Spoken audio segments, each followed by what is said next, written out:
detail Hilda McCauley's disappearance? She was last seen leaving the Plaza Ballroom at approximately midnight on the 2nd of October 1977.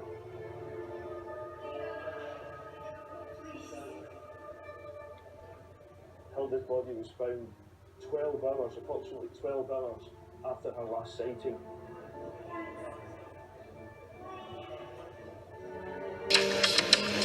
One of the bonds that Ali and I had was we each have a sweet tooth. Ali loved ice cream, he loved cake, he loved pie.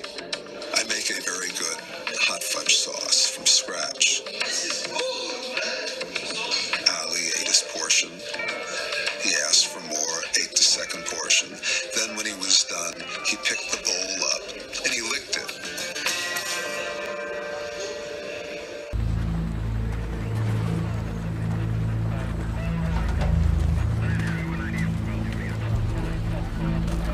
Nothing can prepare them for the sight that greets them. All right, we got a major military aircraft disaster. Tail section to the back. Hey, get him out of here! I had never experienced anything like this site before. There was still smoke and fire and burning coming from the end of the wreckage trail. It was very big and quite daunting. Less than a mile after takeoff, the flight came down, killing all 256 passengers. McNair and his team now begin the daunting task of piecing together the final moments of Arrow Air Flight 1285. Fast forward to 1985, and will David McNair and his team find similar evidence of an Islamic Jihad bomb? Happened? Days after the crash, with fires still burning, David McNair and his team established that when the plane hit the trees, it's flying in a strange attitude. If you're trying to figure out what happened to an aircraft, why it ended up in an accident, the best way to do that is to come out with a very good understanding of the sequence of events. For example, in the Air crash, the aircraft, it hit. The mysterious objects are taken for analysis. It's looking like the disaster is an act of terror. Is there other evidence that a bomb is to blame?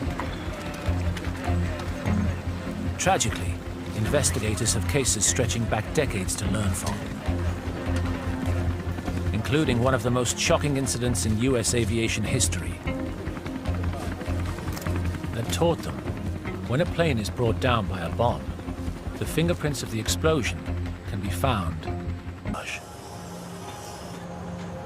If we had found debris between where the aircraft took off and where the final impact was, if we had found pieces of the engine, then we'd say there might have been some sort of engine problem.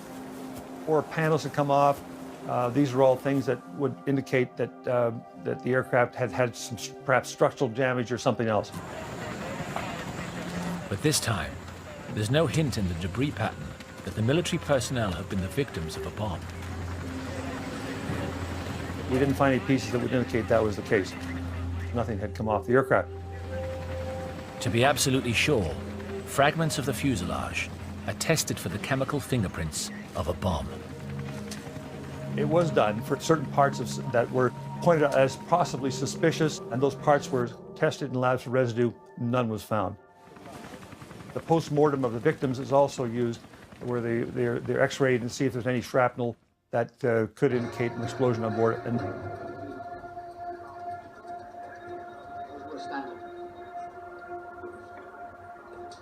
see something you don't like, John?